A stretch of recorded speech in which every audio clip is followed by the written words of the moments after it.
In that time, America has worked with allies to provide humanitarian support, to help the moderate opposition, and to shape a political settlement.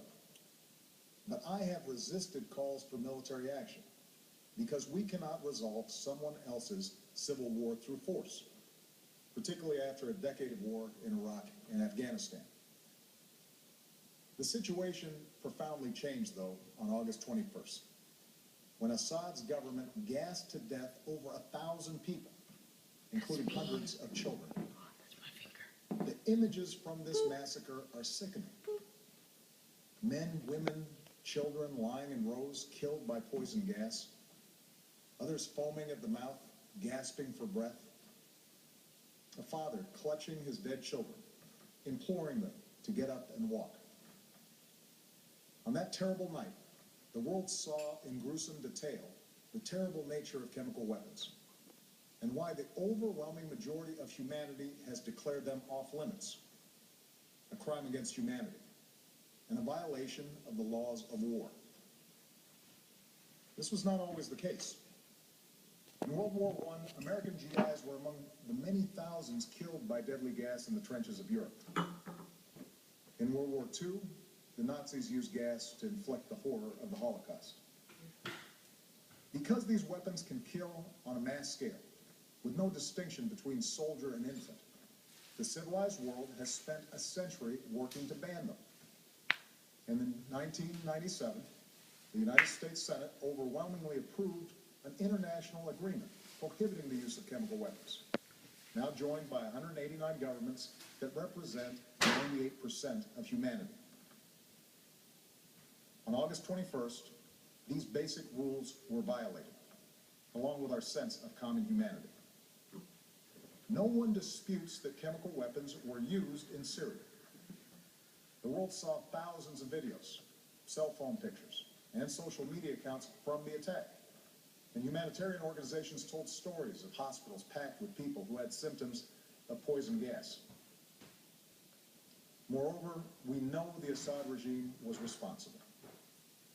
In the days leading up to August 21st, we know that Assad's chemical weapons personnel prepared for an attack near an area where they mix sarin gas.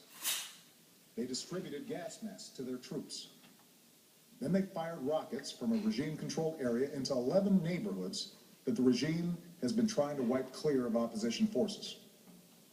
Shortly after those rockets landed, the gas spread, and hospitals filled with the dying and the wounded.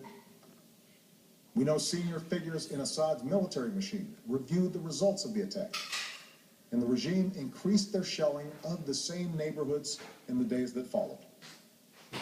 We've also studied samples of blood and hair from people at the site that tested positive for sarin. When dictators commit atrocities, they depend upon the world to look the other way until those horrifying pictures fade from memory. But these things happened. The facts cannot be denied. The question now is what the United States of America and the international community is prepared to do about it. Because what happened to those people, to those children, is not only a violation of international law, it's also a danger to our security. Let me explain why. If we fail to act, the Assad regime will see no reason to stop using chemical weapons. As the ban against these weapons erodes, other tyrants will have no reason to think twice about acquiring poison gas and using them. Over time, our troops would again face the prospect of chemical warfare on the battlefield. And it could be easier for terrorist organizations to obtain these weapons and to use them to attack civilians. If fighting spills beyond Syria's borders, these weapons could threaten allies like Turkey, Jordan, and Israel. And a failure to stand against the use of chemical weapons would weaken prohibitions against other weapons of mass destruction and embolden Assad's ally, Iran, which must decide whether to ignore international law by building a nuclear weapon or to take a more peaceful path.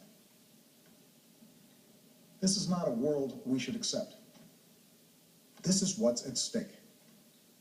And that is why, after careful deliberation, I determined that it is in the national security interests of the United States to respond to the Assad regime's use of chemical weapons through a targeted military strike. The purpose of this strike would be to deter Assad from using chemical weapons, to degrade his regime's ability to use them, and to make clear to the world that we will not tolerate their use.